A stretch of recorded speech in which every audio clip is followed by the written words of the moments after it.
I'd like to talk to y'all a little bit about a horse that Jenna and I have become fortunate enough to own. His name is Millionaire Machine. I started breaking Millionaire Machine and he broke out kind of like family tradition because I know a lot of these horses. He had some pretty big shoes to fill. I just watched our colt grow. I just keep seeing the family traits just keep coming to the surface. I have been fortunate to ride some very good horses in my life. I rode a lot of studs through my career, and so as a horse trainer, I know what a great horse is. There's soundness, there's good-minded, there's movement, there's self-carriage. There's a lot of things that make a good horse, and there's not just one or two things. And so as I was riding Millionaire Machine into his 2-year-old year, I keep this in mind, like, you know, any horse can have 2 or 3 things. You know, I want a horse that has as close to everything as you can get. So as we kept going through the training process is because of all the boxes that I feel are important. I want a horse that has as close to everything that I would ever in my lifetime had wanted for a stallion. When you start looking for a stallion, what you do is you listen to a lot of people that you respect, and then you pick and choose things that they say, that you hear, and you learn and you put your own desires together. Every person has a reason for breeding. 5 things that I think are important: conformation, soundness, mind, self-carriage, and movement. Now, movement is very important, and this is going to be controversial to some people that are listening. But if I have a great mover, but I don't have all the other stuff, you got to ask yourself, what do you really have? It takes all of them to make a really, really good horse. You know, and I've always said iron sharpens iron. Well, when you put a great set of horses together on a paper, iron sharpens iron on a set of papers. And you know, we can start at the front or we can start at the back. Everybody knows Machine Made is a great horse. He was shown by Gil Gallion, he was shown by Candace Hall. They were very successful on this horse. A Good Machine, he was shown by John Dean, and John Dean was very successful, and he was a very beautiful, big 15-3, 16 hand base stud. And then we go back to Mr. Goodbar, which he needs no explanation. Great horse. The Saul family bred and raised him. Steve Heckelman, Dean Saul, Jan Saul, I believe, showed him.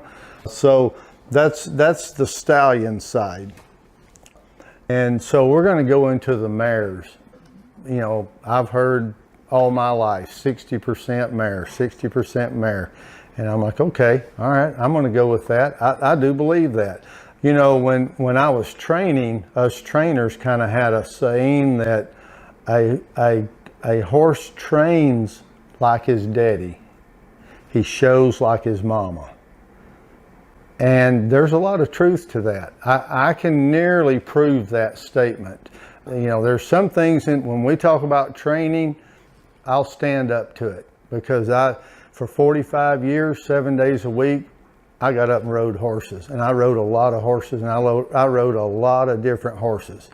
I know what I like to ride. I know what it takes to be an amateur horse. I know what it takes to be a youth horse.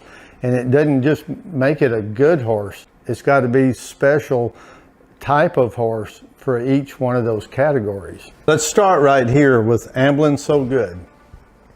Jerry Kimmel raised her. I trained her, I broke her, I trained her. This mare was reserve world champion in the amateur with Lindsey Pierce. She was world champion and reserve world champion in the select with Linda Sargent. So when we're talking world champion, we all know that's the ultimate goal. But what I'm more impressed with is this mare has 365 points. Now, a lot of people have gotten away from the point system with the American quarter horses. But in the breeding, to me, points proves soundness.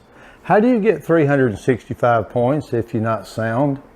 How do you get 365 points? And this is with amateurs, selects, and open. So how do you get 365 points with 3-4 different riders if you're not good-minded? If you're not willing to please? If you don't have self-carriage? If you're not sound? Can't do that. You can't say you don't have those, but yet you got 365 points. And she showed till she was, I believe, 9 or 10 years old. And we retired her by choice. Okay. Next, we've got Zippo Zambolese. Now, a lot of you remember hers. She's almost as famous or more famous than some of these studs. She's more famous than a lot of horse trainers. But for everybody that's not my age, we'll go over her success. I trained her. She was broke when she came to me, and I got her as a 2-year-old that was broke. Zippo Zambolese, she could lope, and she did want to go slow, soft, I mean, from the get-go. Every day I went out there, I was like, wow, where'd this come from? Wow, it's like they learned at night and they showed it to me in the daytime. We take her to the World Show that year, bam, world champion, junior Western Pleasure, Shane Dowdy. Go to the Youth World, bam, world champion, Western Pleasure, Jamie Allen. Bring her back the next year, world champion, amateur Western Pleasure, Cheryl Allen. So time goes on, and I believe in there, I think we had several reserve world champions on her. Maybe, I can't remember, 2, 3, 4 of them. I mean, this mare was just phenomenal. And then Jerry Kimmel winds up purchasing the mare from Cheryl Allen. And that year, E.H. Pate showed her. Bam, world champion. So for 2 horse trainers, she was their first world champion. She had Cheryl Allen, Jamie Allen. So Little Amble won the youth world, the amateur world, the junior world, the senior world, and we're not even talking about the reserves that she had. Along with that, we're going to get to the most important part that I told you I like. That's 500 points. This mare got 500 points. If you're not sound mentally, physically, good-minded, obviously she was a great mover and had a tremendous amount of self-carriage. And not only that, we retired this mare, I think, at 11 years old, maybe 12, 11 or 12 years old. We chose retirement. She did not take herself out of the game. We took her out. It was time to raise babies. That gets us to here. Then we're going to go to Ambolese. Cheryl Allen owned Ambolese. She was reserve world champion in the junior Western Pleasure, and then came back in the senior, and I do know it was Bart Roby, and won the senior Western Pleasure on her. And I believe Cheryl Allen was maybe 6th, 5th or 6th in the amateur on Ambolese. There again, points, 250. What does that prove? Soundness, mental, physical soundness, self-carriage, good-minded. So on the mama side right here, every mare went to the show pen. Let's go to the mother side of Good Machine, War Kelpie. When I did my research, she has a little over 50 points. That tells me that she trained up. That tells me she went to the show pen. That tells me she went to a fair amount of horse shows to accumulate those points. She had to. So now let's go up here to the top side on the mare. Gypsy's Little Image. Gypsy's Little Image had 4 top 10 high points. She was reserve world champion with Carl Yamber, I believe in the senior, as best I can remember. And she was also shown by Gerald speaks in the amateur. So she pleased several people, several riders, and there again, she had over 600 points. Conformation, soundness, mind, movement, self-carriage. It has to be there. It's undebatable. You can't debate 600 points and tell me that those 5 things were not in there. So then we're going to go to Miss Shady Gypsy.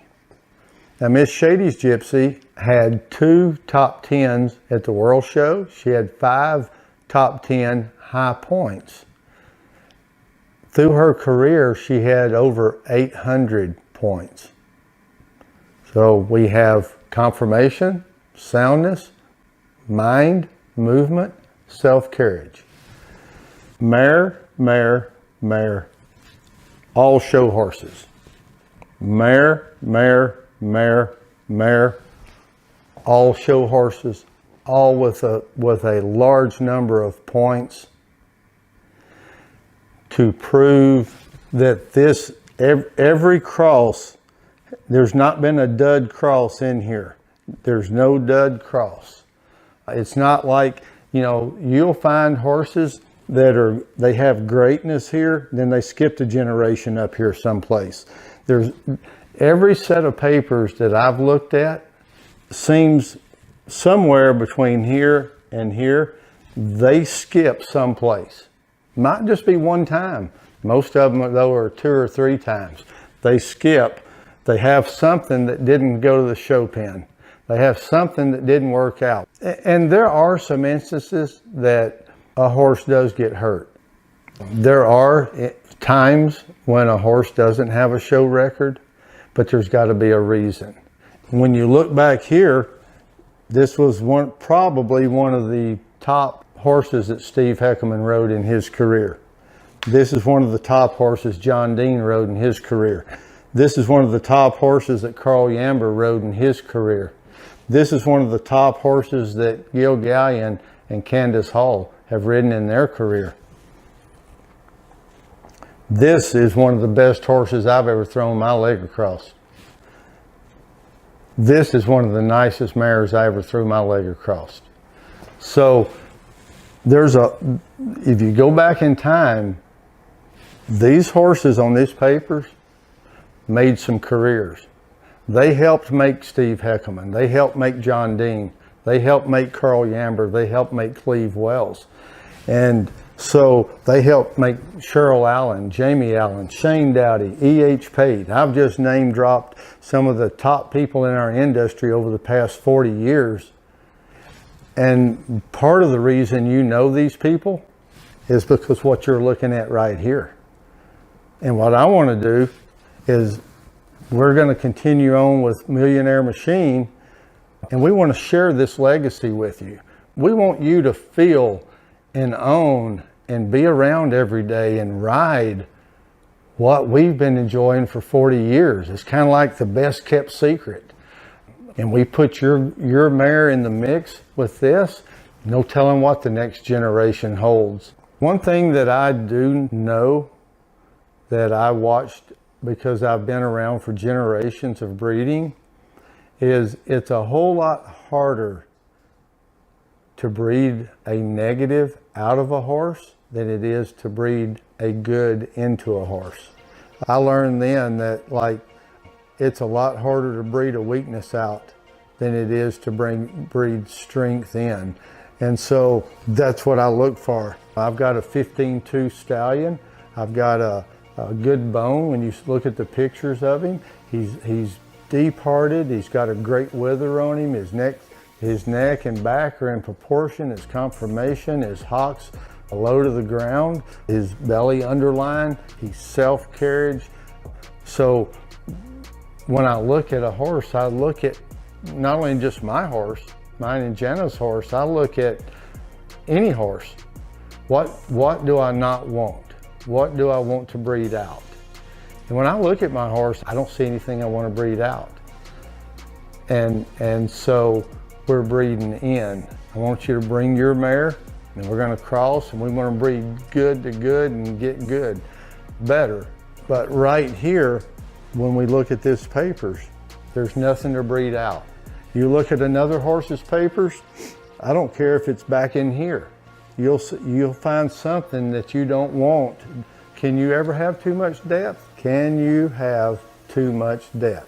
Why not have as much depth? If you're gonna breed, you're gonna feed these horses, you're gonna raise them, you're gonna pay the everything it costs to get these horses up, and you're gonna send them to a horse trainer. And look, when you know as a breeder, it's a commitment. Why not have depth in your program? Leave no stone unturned. Show horse, show horse, show horse, show horse. What did I breed for? I want a freaking show horse. Well, how do you get a show horse? You breed the show horses. How do you get a sound horse? Breed the sound horses. How do you get a really good-minded horse? You breed the horses that carried amateur and youth around. That proves the mind, your amateur and youth, not your open rider. Your amateur and youth proves the horse's mind, and it also proves a lot of self-carriage. We would love nothing more to have your mare to be a part of our program and just enjoy what this group of people and horses have given to the horse industry, the American Quarter Horse Association, to the amateur, the youth, the dreams that people spend a lifetime trying to have one. Here it is.